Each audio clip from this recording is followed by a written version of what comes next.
Siapa wapres terbaik? Yusuf Kalla atau Gibran Rakabuming Raka? Mau tahu jawab?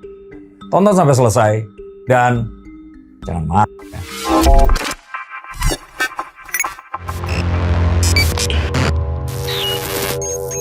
Halo Sensikers, kembali berjumpa bersama saya Denny Darko. Tidak ada yang namanya misteri. Yang ada adalah ini, tanda-tanda yang kita semua coba untuk mengerti. JK kembali namanya diperbincangkan.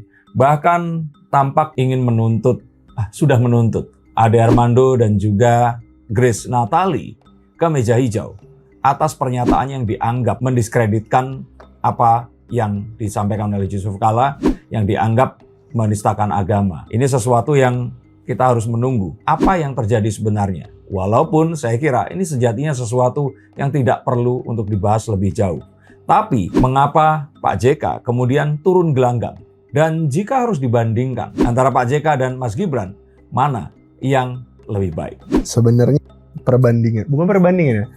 Sebenarnya kancah wakil presiden Indonesia ini kan memang agak unik ya. Ada yang kalau kata orang ya, ada yang jadi wapres terus AFK ya kan, diem aja, nggak ada track recordnya. Cuma sekarang Mas Gibran sekarang pas jadi presiden ini sebenarnya cukup aktif jadi seorang wakil presiden.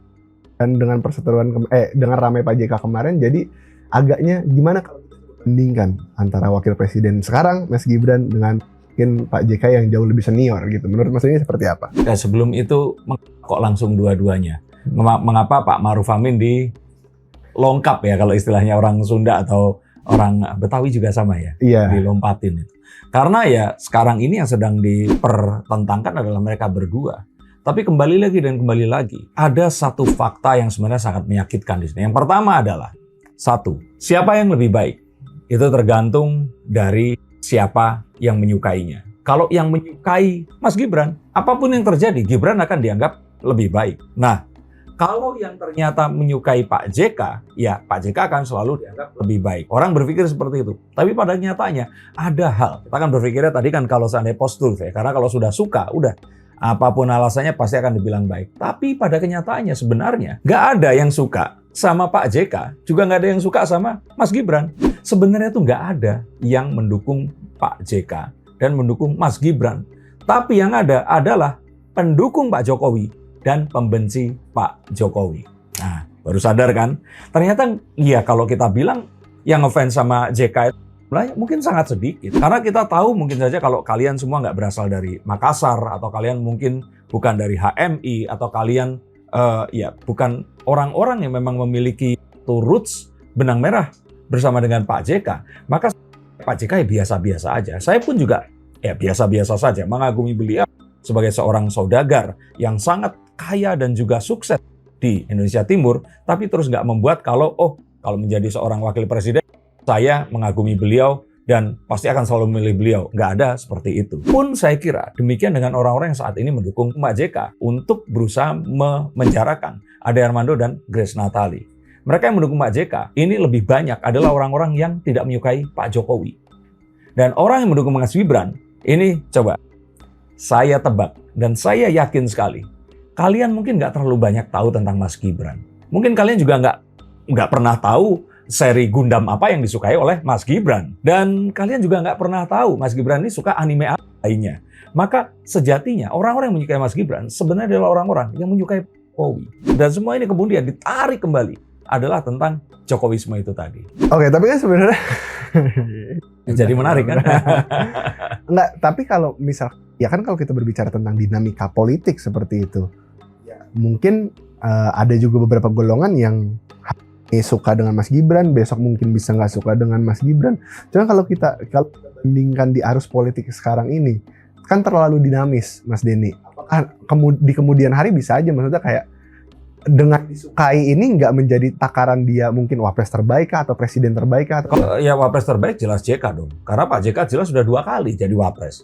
Sekali itu kalau nggak baik, ya pasti dia nggak akan terpilih untuk kedua kali. Betul. Dan kedua, kalau dibilang wapres terbaik, tentu saja ya orang yang memiliki knowledge dan juga pengetahuan berpolitik yang saat dia menjadi wapres itu sudah mumpuni. Pak JK sudah jadi seorang elit kar saat itu. Jadi kalau kita melihat dari kapasitasnya, Pak JK jelas jauh lebih baik bumi dan langit dengan Mas Gibran. Dan Mas Gibran juga menyetujui mengatakan bahwa Pak JK adalah idolanya. Nah, tapi kita akan tahu bahwa ini semua terus kemudian bukan ini yang kita bicarakan.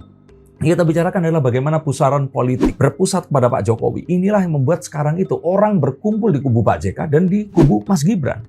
Orang yang mendukung Pak Jokowi itu ada di kubu Mas Gibran, dan orang yang mendukung Pak JK ini sejatinya mungkin lebih banyaknya adalah orang yang biasa aja, tapi dia ini nggak suka sama Jokowi. Dan inilah potret media sosial saat ini. Sejatinya mereka yang berhadapan-hadapan bukan karena mereka membela apa yang mereka yakini benar, tapi orang yang meyakini hal yang benar, dan orang yang ingin melawan keyakinan bahwa ini adalah benar. Hanya itu saja. Jadi bukan dua hal benar yang diperlukan atau diperlombakan. Mungkin kalau bilang ini kan asalnya semua dari Pak Jokowi. Maksudnya sampai kapan Jokowisme ini akan terus berpusar di situ aja gitu? Jokowi ini adalah sebuah anomali.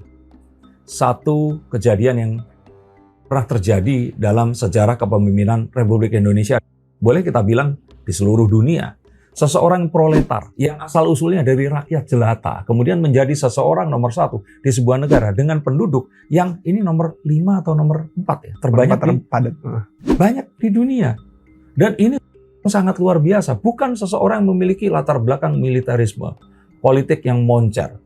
Ini benar-benar seseorang, kalau boleh kita sandingkan Pak Jokowi sama Fujianti ini sama gitu loh. Yang apakah Fuji keturunan bule? Si Faju boleh nggak ya? Boleh ya. Nah, atau mirip dengan Pevita Pierce, atau dia ini walaupun mukanya Indonesia tapi cerdas seperti Maudy Ayunda. Enggak, fansnya melebihi fansnya Maudy Ayunda yang udah berkarir selama 20 tahun di Indonesia. Jadi kalau saya bilang di sini, ini adalah satu fenomena baru di mana internet akhirnya menyebarkan sebuah isu yang membuat mereka ini menjadi part of the movement. Dan Jokowi ini salah satunya. Kalau ditanya itu tadi apakah Pak Jokowi ini memiliki sekolah yang tinggi seperti Anies Baswedan? Enggak juga. Memiliki pengalaman menjadi seorang seperti Pak JK? Enggak juga. Seorang militer Pak Prabowo. Tapi itulah yang membuat masyarakat ini suka. Dan inilah yang dipertentangkan karena orang-orang yang merasa bahwa apaan sih kok ngefans sama Fuji, kok ngefans sama Jokowi. Inilah yang terus kemudian menjadi sesuatu yang ya akhirnya jadi polemik yang kita lihat sekarang ini. Pada nggak ada salahnya karena bisa saja memang dunia bergerak ya ke arah sana. Berarti nggak bakal, maksudnya fenomena perpecahan ya, fenomena tentang mendukung Pak Jokowi dan membenci Pak Jokowi ini akan terus berlanjut sampai 2029 nanti atau saya pikir sih sampai kapanpun ya, karena figur Pak Jokowi ini pasti akan digantikan dengan figur yang lain lagi. Dan ini semua sejatinya adalah saya kira produk buruk dari sebuah demokrasi. Mengapa demikian? Karena demokrasi itu pada akhirnya itu meminta untuk membelah, suka atau tidak suka, us versus them. Dan ini sesuatu pasti.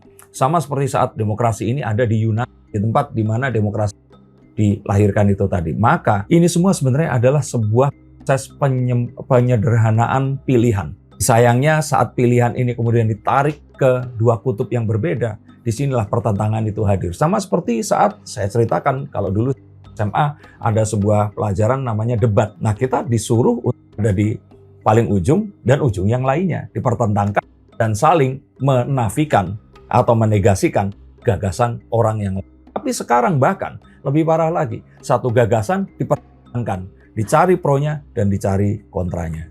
Dengan netizen banyak terpapar polarisasi juga, maksudnya pada akhirnya sebenarnya yang jadi korban, bisa dibilang korban nggak ya Pak Jokowi sama Pak JK itu sendiri kan, padahal mereka cuman penyuka sama pembenci Pak gitu.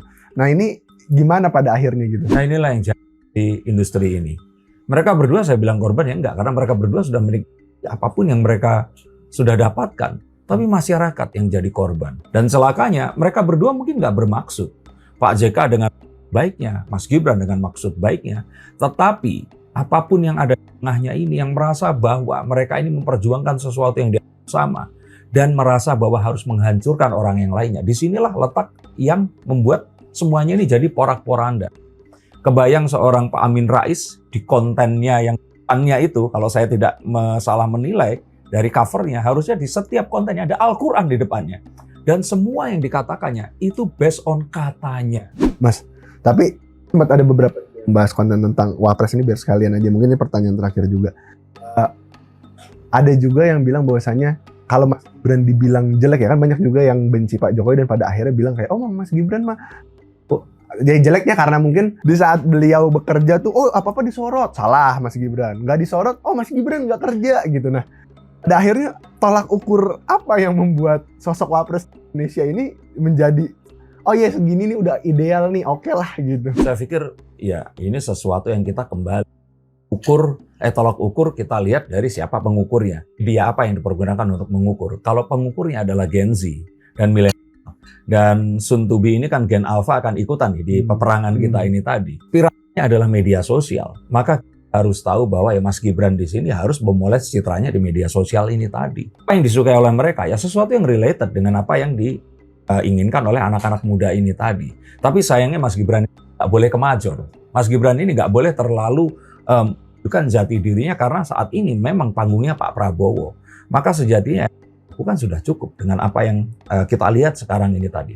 Mas Gibran melakukan acting yang lebih baik dibanding Pak Jokowi bahkan di pertamanya dulu. Tetapi saya pikir ini satu hal yang ada kondisi yang tidak akan mungkin bisa tiru sama seperti kondisi Pak Jokowi dulu. Tetapi apapun yang terjadi saat ini yang kita pahami adalah semua ini masih berkutat dengan Pak Jokowi dan hal-hal yang ada di dalamnya. Bahkan orang yang mendukung Prabowo pun itu adalah orang-orang yang setengahnya adalah mendukung Pak Jokowi. Lalu orang-orang yang nggak suka sama Pak Prabowo itu adalah orang-orang yang dulu mendukung Pak. Tapi sekarang ini ternyata kecewa karena Pak Prabowo berpihak pada hidup Jokowi. Kalau buat kalian hidup siapa? Hidup JK atau hidup Gibran Rakabuming Raka? Kalau buat saya hidup Denny Darko. Terima kasih, sampai jumpa. Salam.